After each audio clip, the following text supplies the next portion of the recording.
Now, Rachel, you recently stood up in the House of Commons to say that a senior in your riding is skipping meals to pay for her rent, and she's not alone.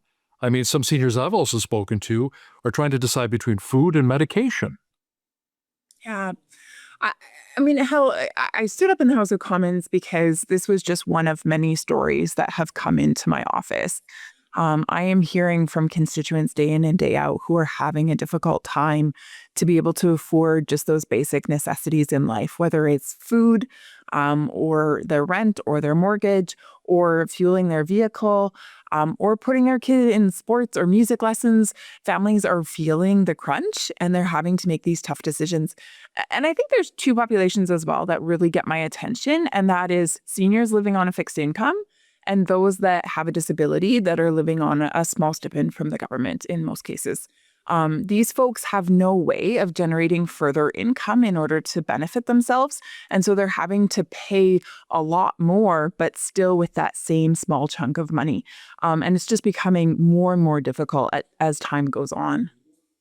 Now, you and I've also discussed in the past fellow Albertans who are having to live in their vehicles right now because they can't afford the rent that they have to pay. Are shelters being overrun? What are you seeing? Um, yeah, so I think there's a couple of things going on there. Some people would choose to go to a shelter if they needed that that roof over their head. But there are those that really, would prefer to stay out of that environment. And so I think, there's kind of a mix there in terms of desire, but certainly we are seeing an increase in the number of people that are using, both the local shelter here in Lethbridge, but also, the use of shelters across the country. And a lot of that has to do with, affordability and people just finding themselves in really difficult times. Some of that has to do with mental health concerns, of course, and then another component there, of course, is drug addiction. And so all of these things play a role in terms of the use of shelters.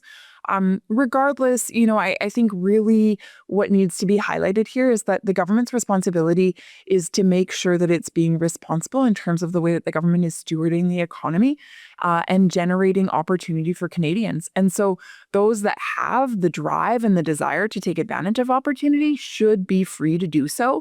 And unfortunately, right now, our economy is in such a state that even those that are incredibly hardworking and well-meaning are finding it difficult. Now, the fall federal budget will be tabled on November the 4th. What are you and your colleagues expecting to see from the Liberal government? Mhm. Well, I think what we would like to see is greater fiscal restraint. We would like to see greater responsibility in terms of, the use of taxpayer dollars. Look, at the end of the day, a government doesn't have the ability to generate wealth. The only money it has is what it takes from Canadians. It's Canadians who are working hard in order to be able to fund this government's spending habits.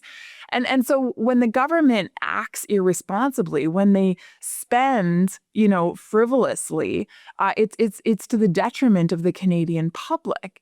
And so my hope would be that we would see a government that spends on the essentials and cuts back on the non-essentials. And so, when I say spend on the essentials, I mean we should be putting the safety and security of Canadians at the forefront. That is a government's first responsibility, is to protect its citizens, to make sure that that's in place. So let's do that really well. And another big responsibility of the federal government is to make sure that there's major infrastructure in place to support economic growth and development as a nation. So this government needs to focus on that. Further to that, this government should be focused on unifying our country rather than pitting one region against another, which means equal opportunity, and then let us as Canadians steward that opportunity in our various regions. My concern is that this government actually picks winners and losers.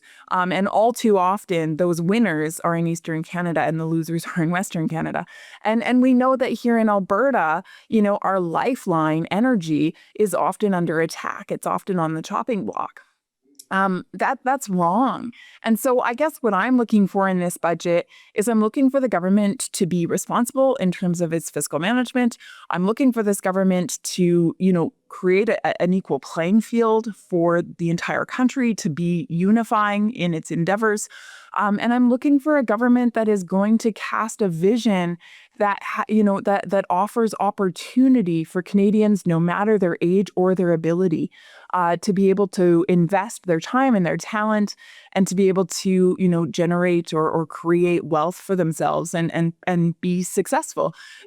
I don't think that's too much to ask for from a government. I believe that that's the government's responsibility, and I think many Canadians are looking for that coming up on November 4th. Lethbridge Conservative MP Rachel Thomas, thanks so much for your time today. Yeah, thank you so much for having me, Hill. I appreciate the opportunity.